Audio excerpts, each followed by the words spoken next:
for this ambassadorial dialogue on advancing multilateral cooperation in climate adaptation and resilience in South Asian countries, I have the honor of having all the 4 very, very important countries representative in the Kingdom of Thailand.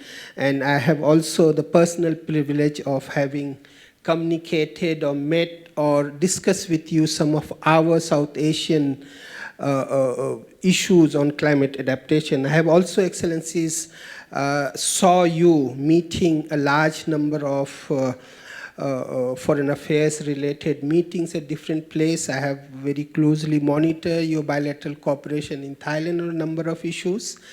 Having said that, this next 60 minutes or so, I really wanted to touch base, not too much on the technicalities of climate adaptation and resilience, but from a Ministry of Foreign Affairs perspective or from an international cooperation perspective, both at the international level and regional level. How do we really see the climate change as an opportunity to bridge the gaps of our international relationship, be among our SAARC member countries or be among SAARC or ASEAN or be among SAARC, BIMSTEC and ASEAN or many others.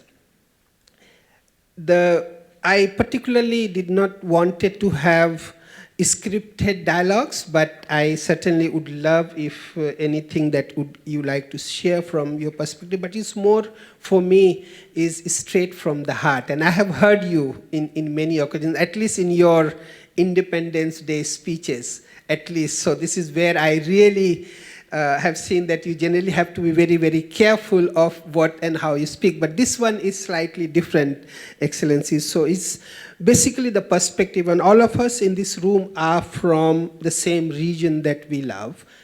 We, I think, love each of the country that is sitting here, and my colleague from Sri Lanka is here. Our Indian delegation could not come, so is the other ones, Afghanistan and others. But to focus on our discussion, what I was thinking, some of the key point that would be helpful for our participant is this whole integration of climate in diplomacy, and this is where I thought I will touch base with you. Similarly, all of our South Asia countries has been very, very committed and vocal at a number of global and regional forums, be it the COP, be it the Financing for Development, or be it the high-level forum in New York. And I think in next month, the General Assembly is going to take place, and a lot of the next month, and I think in October.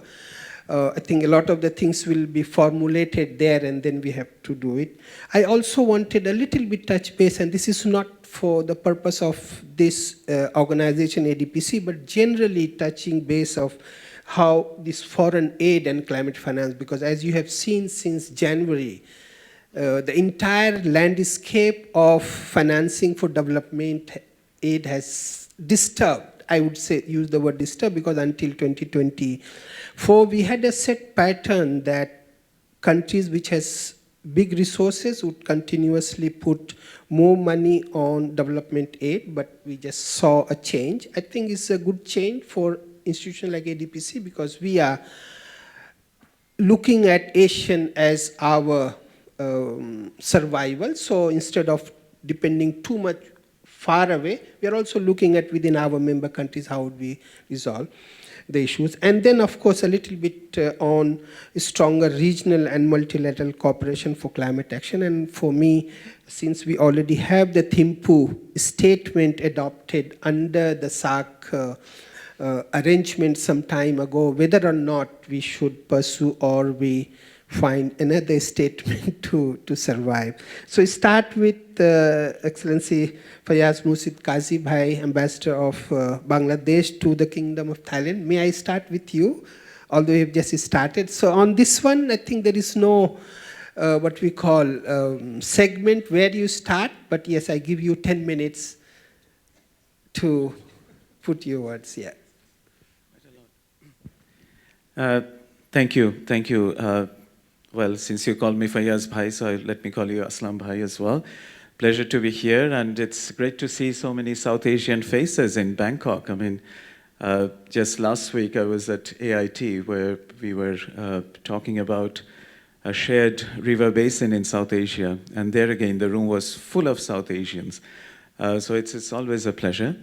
Climate change is, again, another issue that we can keep talking about for hours. So you have asked us or challenged us to talk about multiple issues. We are mostly doing bilateral work in Thailand, so I'm not sure how far we would be able to do justice to the challenge that you have put us in.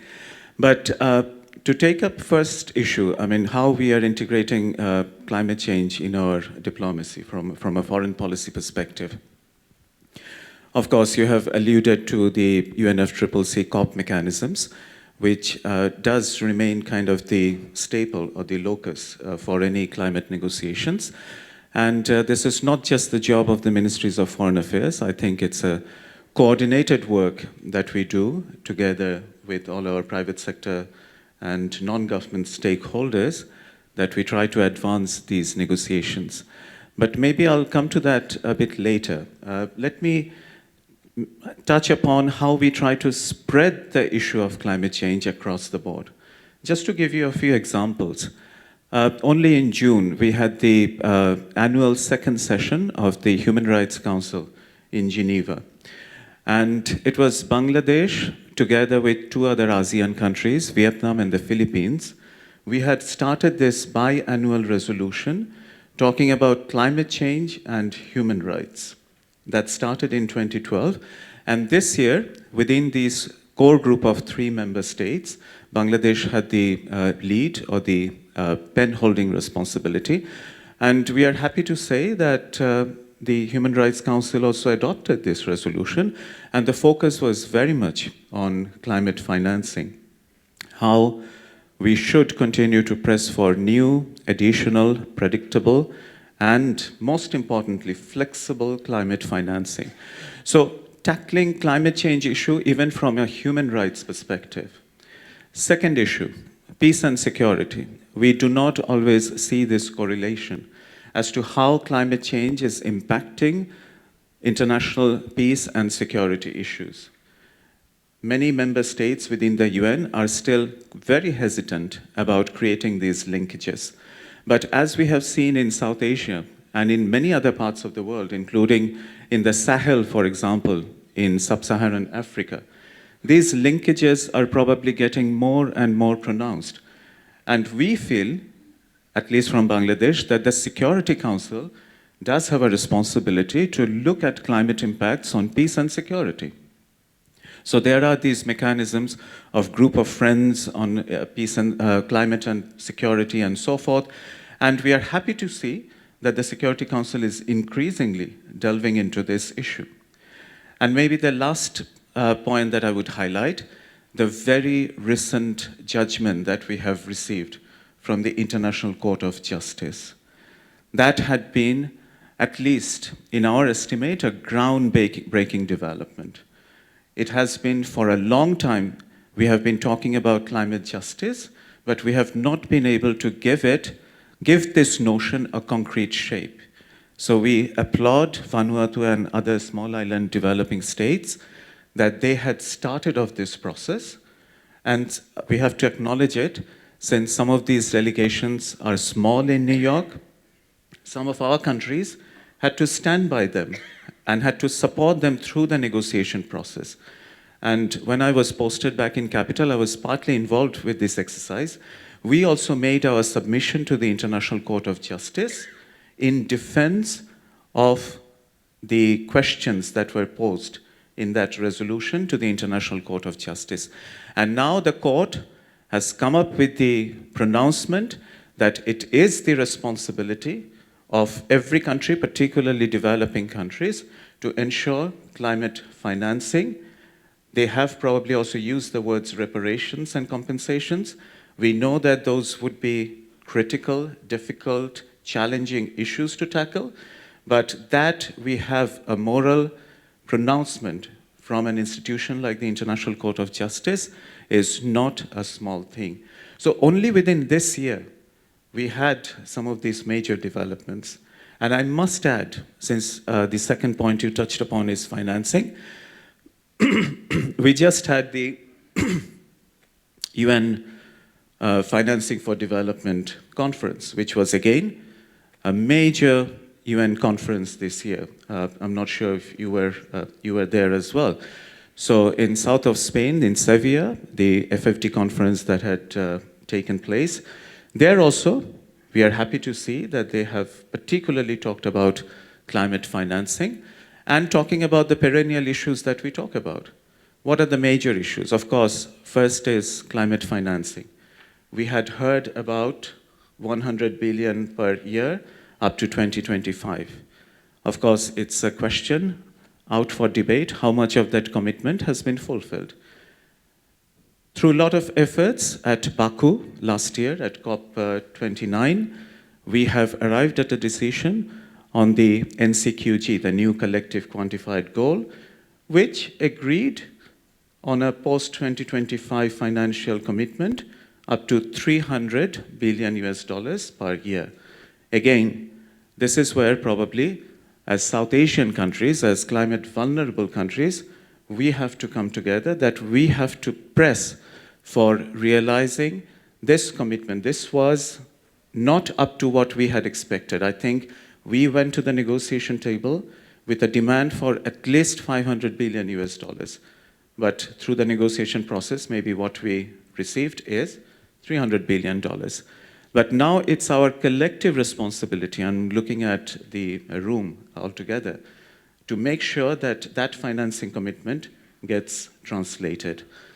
And lastly, the focus of your discussion, the second problem that we have always faced, the huge gap of climate financing between mitigation and adaptation. You call us some of the most climate vulnerable countries. I think all 4 countries, we have varying degrees of our climate vulnerability. Bangladesh is always projected as one of the 10 most climate vulnerable countries. But look at the situation of international financing that we get for tackling climate change. One of my pet peeves is that from a fund like Global Green Climate Fund, for example, there are only 2 organizations in Bangladesh that are eligible to receive funding from the Green Climate Fund. Isn't that a huge irony? And this is something, again, I would urge all South Asian colleagues to actually raise your voice about. That, okay, whatever funding is available, we cannot perhaps do much about that. But whatever funding is there, are we getting access to that? There are so many procedural challenges which the FFD outcome also talks about. All these bureaucratic procedural issues that are built into the disbursement process, that it gets extremely difficult for organizations from countries like ours to even prove their eligibility to access such financing. So this is something that we have to keep talking about, and again, we are happy that more and more voices are coming up with that. I often say that in my previous incarnation, when I used to deal with climate change, that Bangladesh probably had its footprint in every international climate funding that has been created. Talk about the Green Climate Fund, talk about the Adaptation Fund, talk about the least developed country funds, and the latest one, Loss and Damage Fund. Every one of that, Bangladesh had some imprint on that. But how much financing has Bangladesh actually managed to secure from all of these different funding mechanisms is something that we really need to see. There is a lot that I can keep talking about, but I should not take away the time from my other very esteemed colleagues. Thank you very much. Thank you very much, sir. Thank you very much. And I think some of these achievements that we really have is quite heartening. But at the same time, I think this whole issue of how much funds are committed and how much are actually allocated or accessed by countries like us. And this is exactly, we have analyzed on a South Asia regional cooperation level thanks to, we have our colleagues from Pakistan, and thanks to Nepal, we have been able to mobilize very small money on behalf from the GCF. But I think much efforts actually is needed, because if we really have to make a lot of the interventions, it requires a lot of the cost as well. So thank you very much, Excellency. Nepal, I'm just moving to Excellency Bahadur Oli. I have personally been discussing a lot of the developmental issues. I share the closest boundary with him in terms of, but for me, I come from a chicken neck, so 22 kilometers to Oli sir, and I think 42 kilometers to Fayaz. This is how my actual geographical location is. But I have really been very impressed on some of your development perspective. And Nepal, for all of us, if you know that as a founding member country, they are also currently the co-chair of our board, both represented from the embassy as well as Ministry of Foreign Affairs, Ministry of Home Affairs. Our secretary sir is also here. So I will now hand it over to Oli sir for your interventions. You have the mics.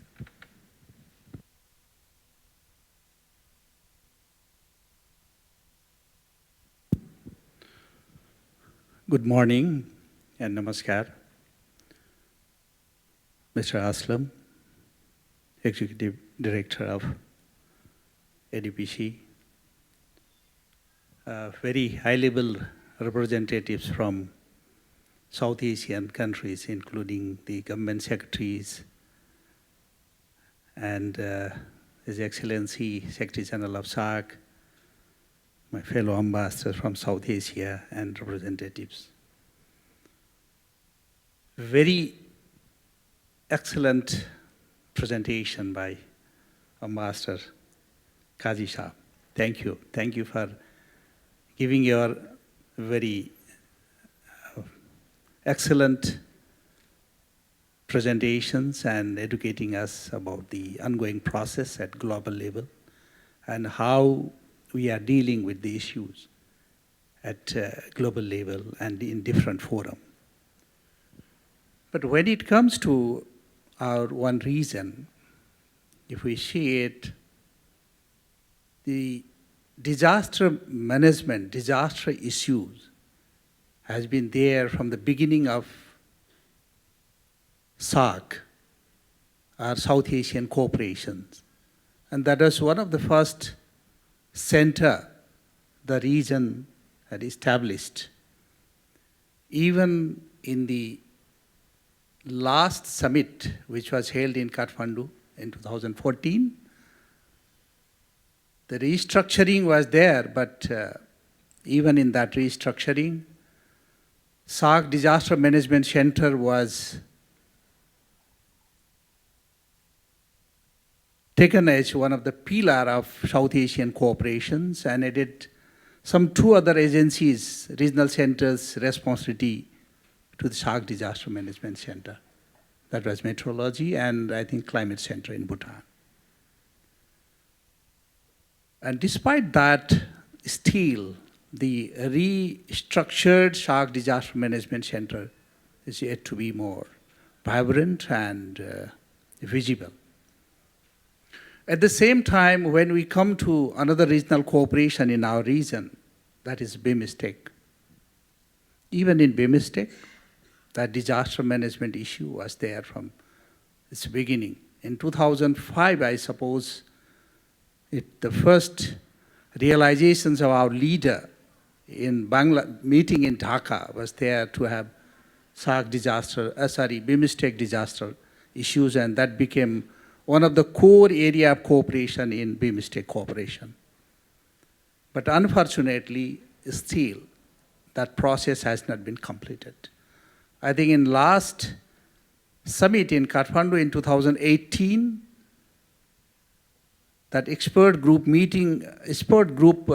was created to finalize the structures and working modality of BIMSTEC Climate Center. I think it has not moved forward. The last meeting was in Dhaka, I suppose, in 2023. So we are discussing, and at various levels, and our leaders have that understanding that the regional cooperations is more important and more pertinent in climate change and its management issue, to share the expertise, to develop the expertise, to come together. But still, it is far away to achieve our objectives. When it comes to ADPC, I must thank you and your team bringing all South Asian, most of the South Asian countries today here and discussing about climate resilience and disaster management issue as a core issue of our development challenges in our region. What are the challenges? What brings us together and what we are failing to achieve? Despite having 2-3 forums, BIMSTEC, SAARC, even ADPC, we are together. But still I have not seen our regions having sort of common understanding, common position, while dealing with disaster management or climate change issues at any international forum.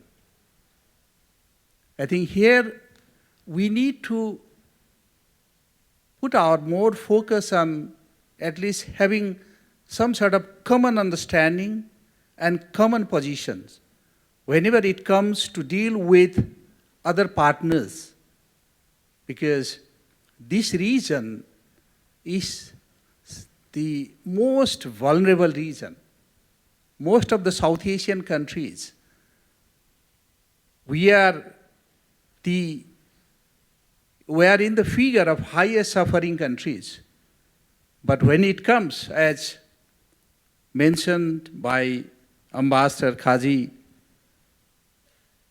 it is so difficult. Even whatever they agree at different forums, it is not easy to access to the fundings to get that resources, or even we have not shown that all the member states we come together to push our common issue to the global forum.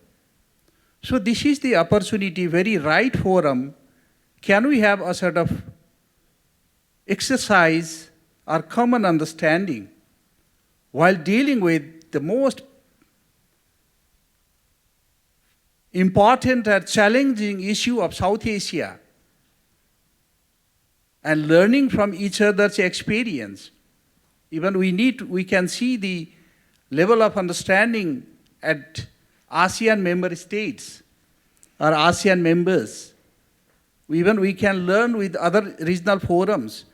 In South Asia, that is lacking from the beginning, and still we are not at the position that we can have that level of understanding, despite being engaged in this issue from more than 2 to 3 decades at different levels. So we have already heard about our engagement bilaterally as a member country, developing countries, at vulnerable countries at different levels. But can we now think about having a regional forum to come up and build our issues while dealing with other partners? And here the ADPCs, like some interventions, some pilot projects you have already implemented in some of the countries like Nepal, Bangladesh, Pakistan, and other countries. Can we learn and just get some sort of lesson? Where are the gaps? How can we connect the dots? And how can we approach together? Even engaging other mechanisms of this region, in collaborating with them, coordinating with them, how can we pool the resources together, not only dealing with other partners, even among ourselves, and how can we learn from each other's experience. That could be a very right forum to share our good experiences, to come with our common position, and to come as a regional bloc while dealing with other partners. So these are very preaching issues of all our member states, but why still we are not in position to come up with that sort of understanding? Can we start that sort of dialogue? Can we start with these sort of interactions focused more on pulling together the resources and coming together for the common cause? I think this sort of dialogue could be more important and valuable for our coming days and our activities. And at the same time, we may need to have more collaborative approach while implementing any projects in this part of the world. And we should not overlap each other, because there are many initiatives wherever we go, whether it is as a pilot projects or any initiatives, our resources, our access to the resources is in same periphery, within same limit. How can we better utilize it? How can we better understand from each other's experience? So that would be more important. And I think ADPC can play a very important role in it. That is what I would like to add on. As a regional forum, this is the opportunity, while having all high-level delegates from our member countries. I think that should be the way forward to bring the region more closer and putting our voice in more stronger way to the international forum. I would like to stop it here. Thank you. Thank you very much, Excellency Oli, and I think this is really, really a core point that, when we all come together, we actually can do much more rather than being an individualistic approach. Let me just hand it over to Her Excellency Ms. Rukhsana Afzal, Ambassador of Pakistan to Kingdom of Thailand. And I think I just gave one reference that, when last week or last to last week, I was just observing how the flooding again. And I think last week I saw that even people in Islamabad were worried that perhaps that city also will get flooded. Now we have this same repetitive situation 2022, before then major floods in early years. Monsoon is changing. And this is exactly where saying that, is only my fault? Or is your fault also? If it's a combined fault, how we in the international diplomacy, we ensure that voices from the communities are heard and collective actions are taken. So over to you, ma'am. Thank you. Thank you very much, Mr. Aslam Perwaiz, Executive Director of ADPC. I'm really, I feel honored to address this August gathering. His Excellency Mr. Ghulam Sarwar, Secretary General of 𝐸𝐴𝐶. We are addressing a very important issue today, which is climate change. And like very nicely put before me by my fellow colleagues, fellow ambassadors, the global south is disproportionately affected by the climate change, though the developing countries have a least contribution to carbon emissions on global level. Like Pakistan, we have the example of Pakistan in front of us, which contributes only 1% to global carbon emissions, but we are among the top 10 worst affected countries by climate change. And like Mr. Aslam Perwaiz just said, As we speak, Pakistan is once again affected by flooding as a result of monsoon rains.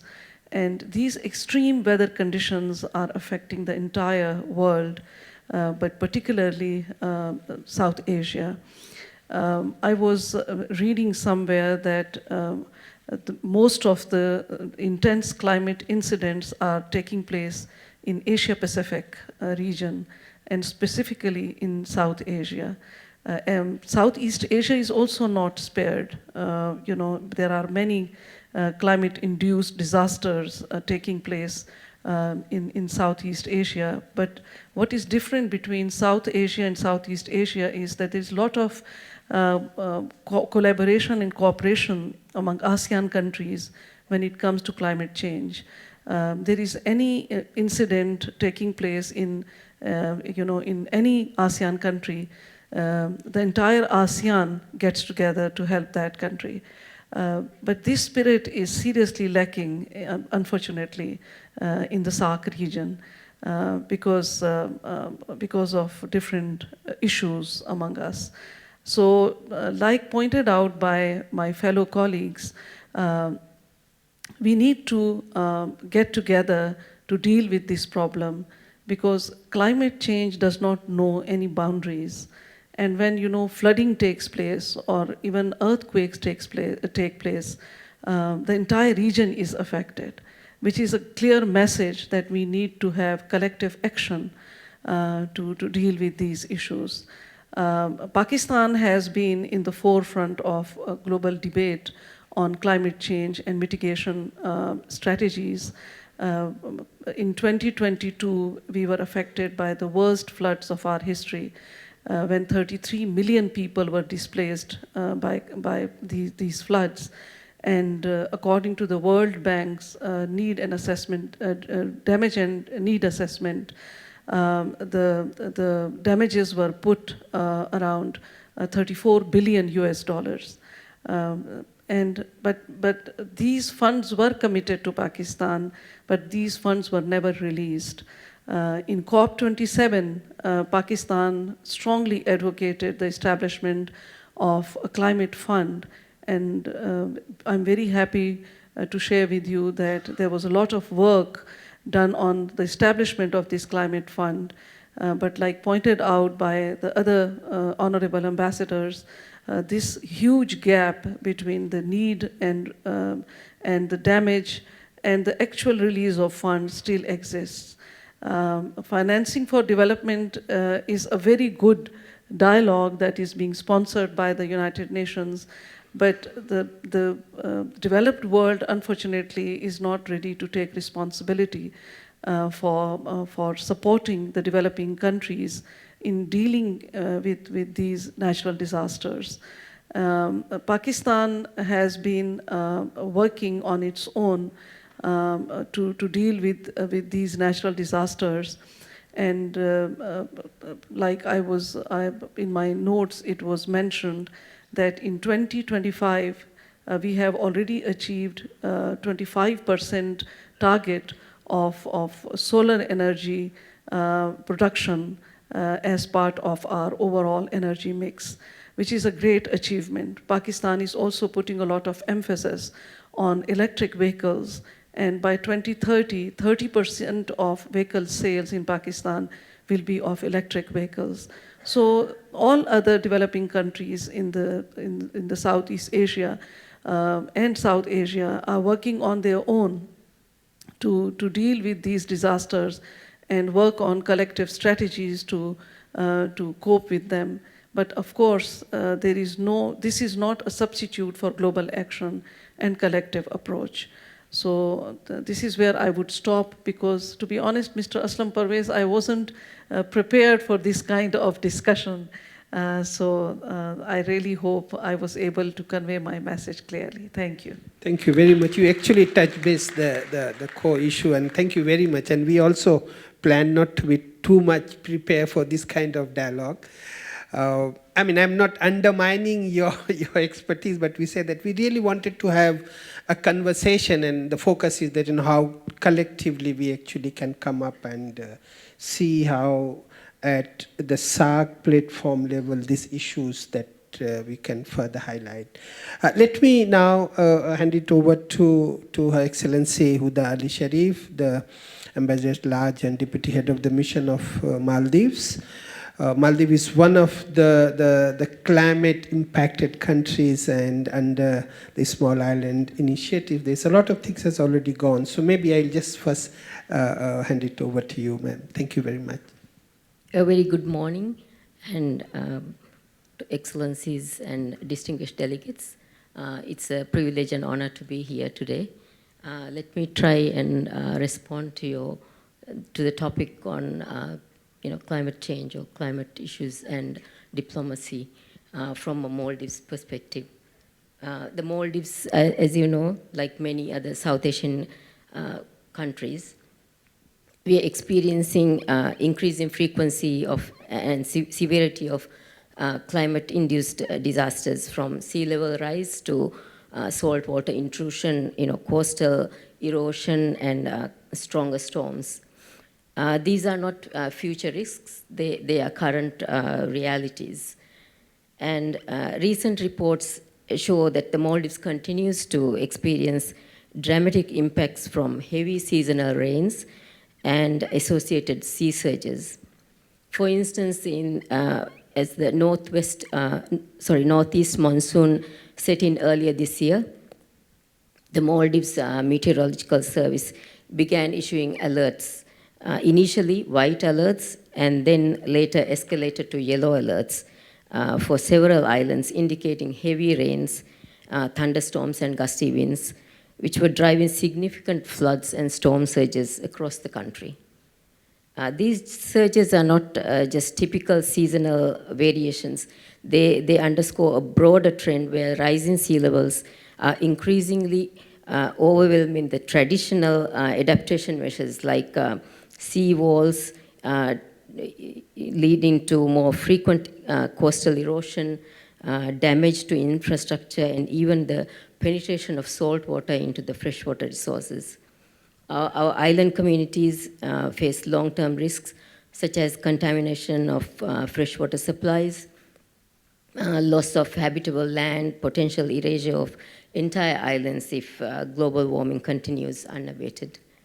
And the frequency and intensity of extreme weather events continue to increase with stronger monsoon rains, prolonged dry spells, and storm surges and coastal erosion.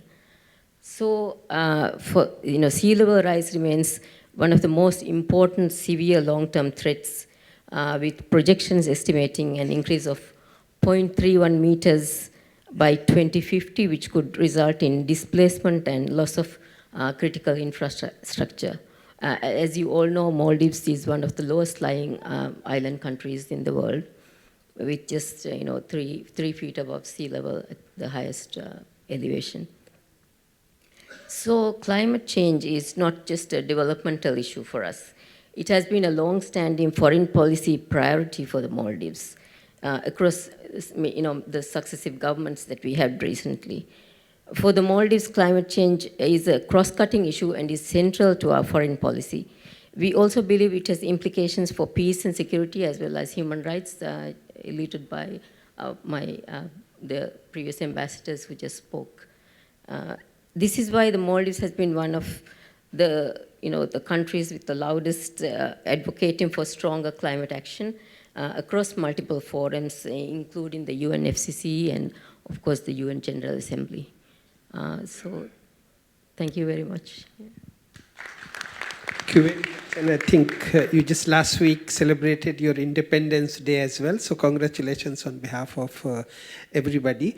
We have about 8 minutes, but just to summarize, particularly for our excellencies, is that today also for the next 1 hour is the time for seeking your appreciation and also appreciating you. So I think the next 1 hour, what you will see is a kind of report launch and handing over of appreciations. I would request you, if you have your not too much commitment outside, I think our team actually would expect that you will be here.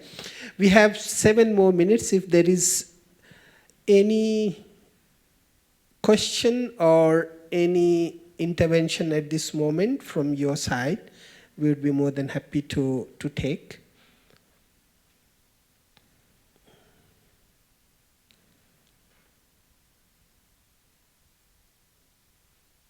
So I don't see any hand, and that's also would like to save, otherwise perhaps we'll go over the period of time. So let me get back to our excellencies here. Maybe Fayaz by the advice for ADPC or advice for SAARC as the whole, how do you see, particularly the foreign missions here in Thailand? You have so many other work to carry out, but ADPC certainly would like to see that some of these topics from time to time, as part of our South Asian cooperation, we continue to discuss and seek your advice. So maybe just for 1 minute, what level of advice would like to give agencies like ADPC?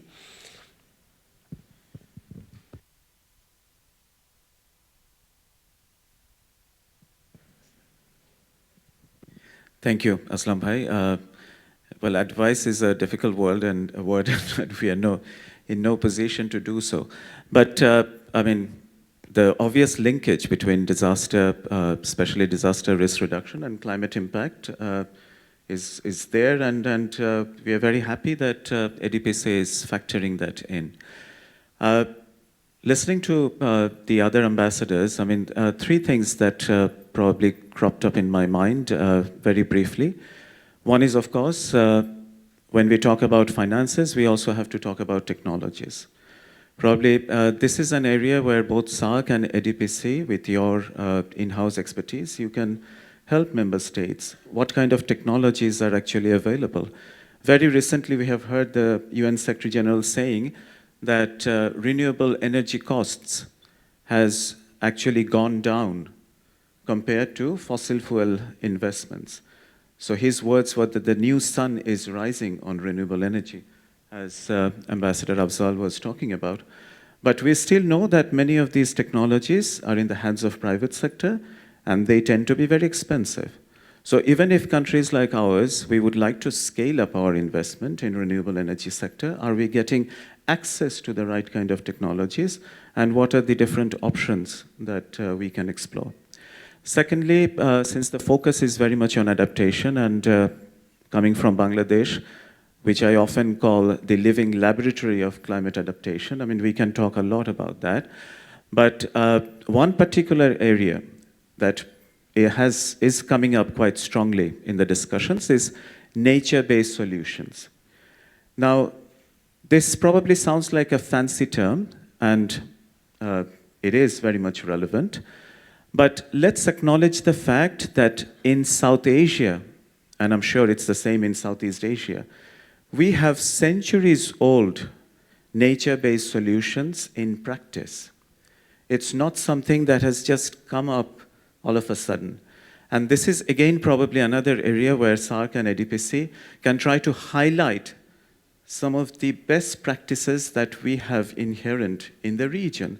Like in the southern part of Bangladesh, the floating agriculture method. This has been practiced for ages, and all of a sudden people are discovering that, oh, this is a great nature-based solution which needs to be scaled up, of course.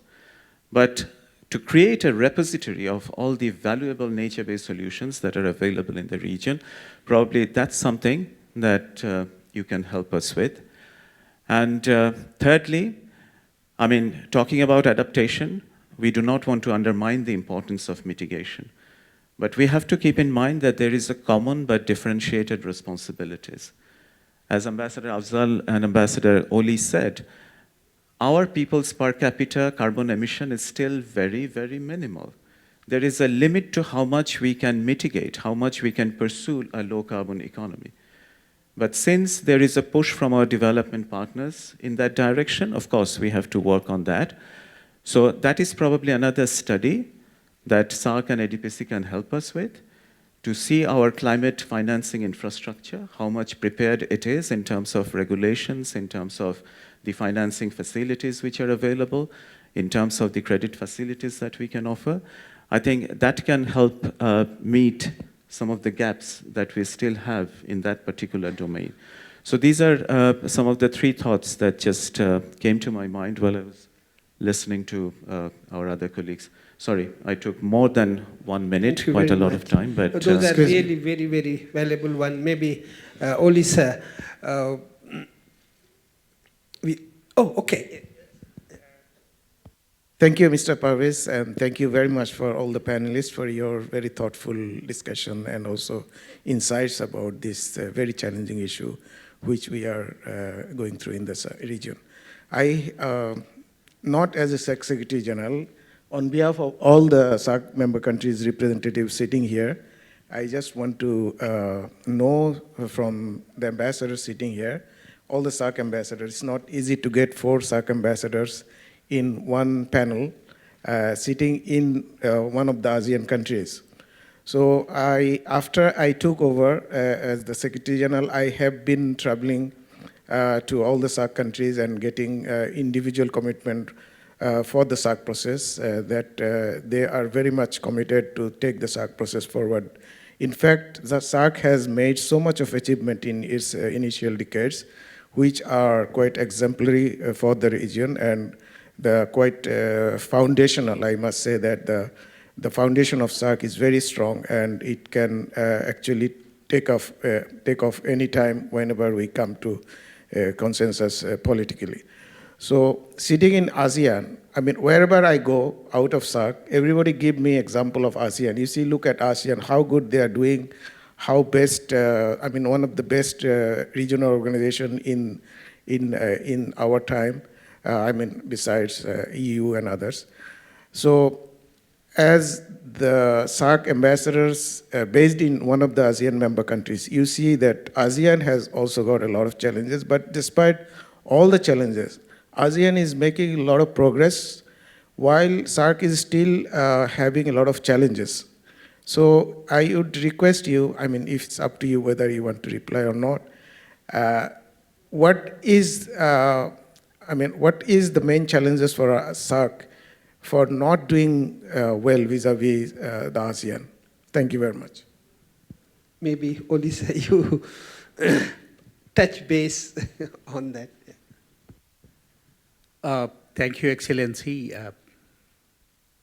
Let me start with the point, like, what could be the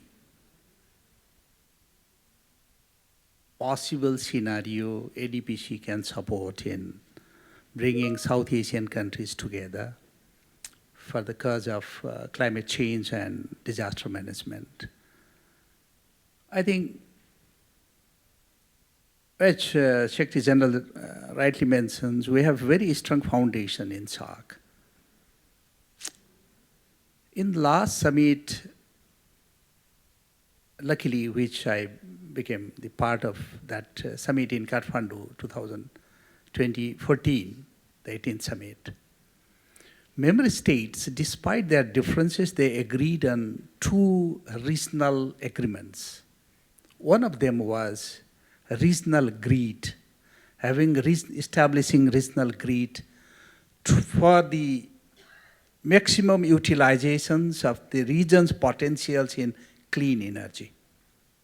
I cannot say we have come to some point of implementing that agreement, but at least when it comes to Nepal, as I am coming from Nepal, like, we have started having this sort of, we can take it as a building block. We are having bilateral agreement with India and trilateral understanding among India, Nepal, and Bangladesh, and have just started exporting clean energy.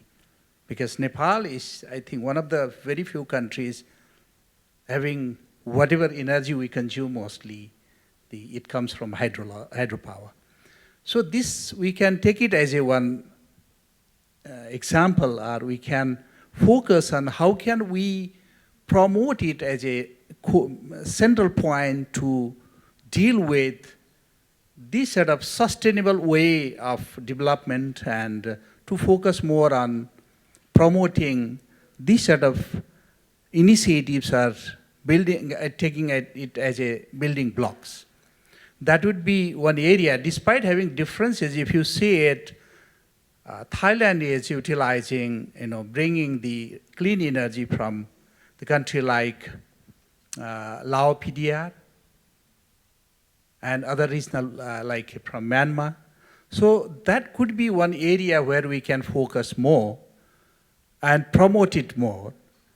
And at the same time, as Ambassador 𝐾𝐲𝐬𝐬𝐿 mentioned, like how can we enhance our capacity of our institutions? Yes, in one side, we need to come up together to have common positions, to deal with our development partners. At the same time, how can we focus more on developing capacity of our own institutions to deal with the situations, whatever it comes as a implementing the best practices among the member states, learning from each other, or dealing with the development partners and getting access to the financing, climate finance. So this would be some areas where ADPC can have more closer interactions and collaborations with South Asian countries, with 𝐸𝐴𝐶 Regional Forum. Thank you. Thank you very much. You have, okay? Thank you, Parvaiz sir. My name is Anshuman. I'm Director of Water Resources at TERI, the Energy and Resources Institute based out of Delhi. I have, firstly, excellent deliberation, all the ambassadors. My belief is you are a very good interface between the public and the politicians. There are a number of opportunities that we have seen across our neighboring countries. And in particular, the benefit sharing, Ambassador 𝐾𝐲𝐬𝐬𝐿, you mentioned about the nature-based solutions. Mr. Oli, you mentioned about the India-Pakistan opportunities, likewise India-Bhutan. My question to you is, we know the kinds of challenges that we have across the borders, but then there are a number of these solutions, best practices, knowledge, technologies which are available for us to share and therefore improvise and in a way respond to the climate challenges. In your opinion, what do you think that we can do to accelerate this process for us to be able to support agencies like, for example, ADPC to come together and share those kind of best practices across and technologies maybe? Thank you. Thank you. Ma'am, can I request you to respond?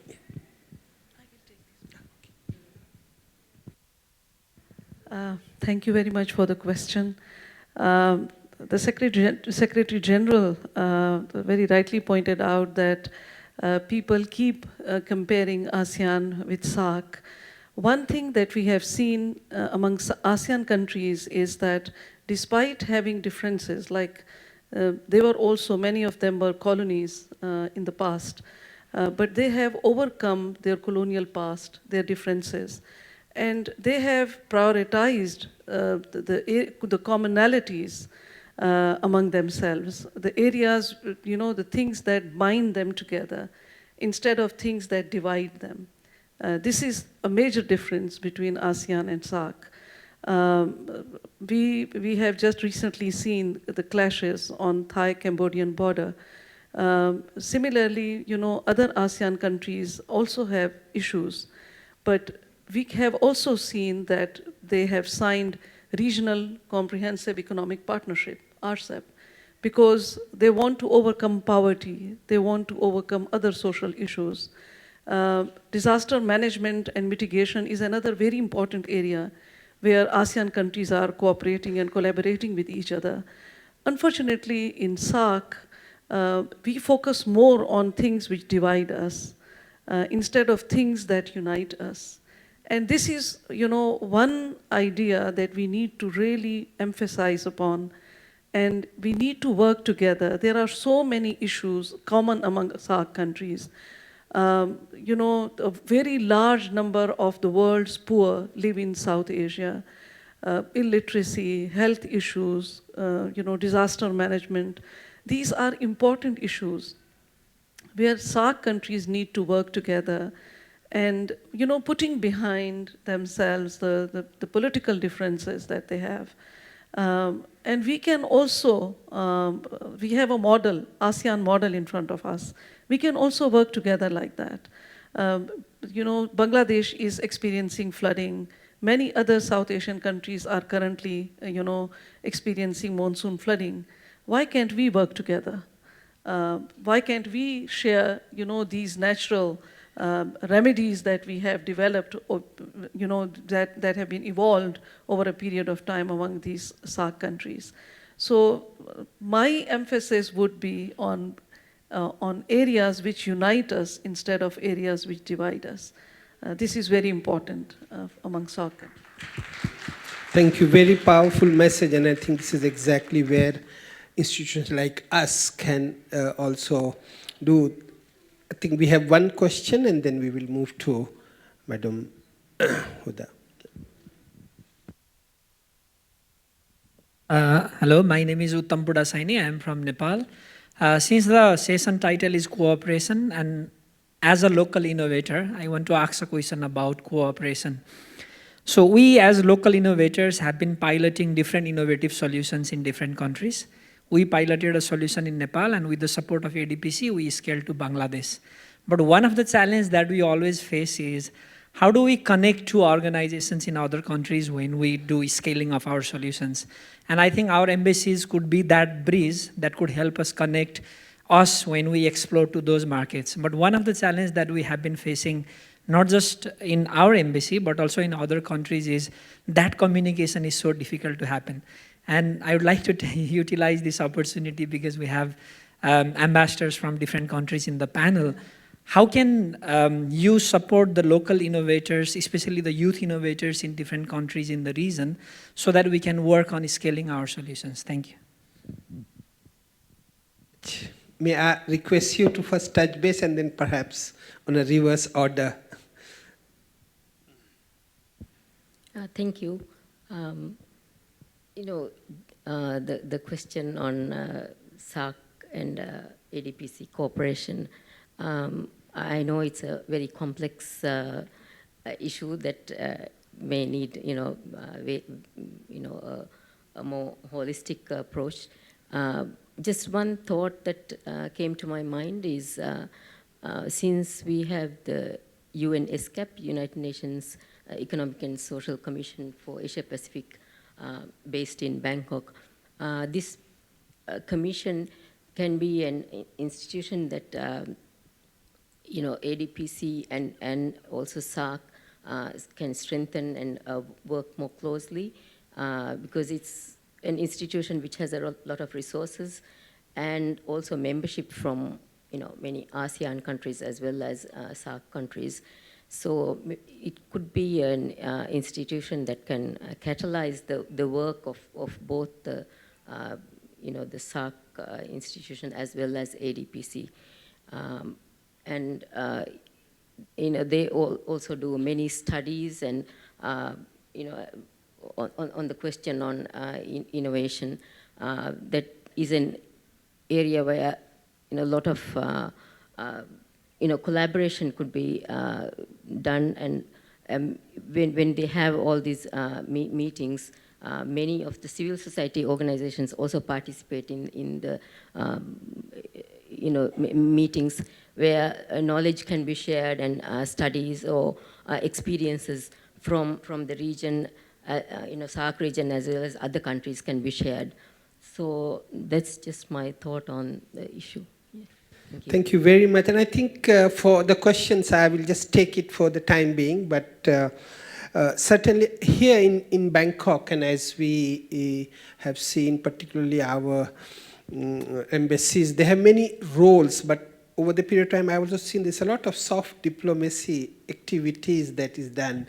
And I would certainly look for climate resilience and disaster resilience topics and at ADPC, since we are very much committed to work with you, both here in outside the region, but also back in those countries. So we would be happy to be of any assistance to the embassies here for this kind of topic. And I think it's not only once in a while, but we would like to have these dialogues more often and in a manner of convenience that actually suits our ambassador. So with this, I just want to conclude here, because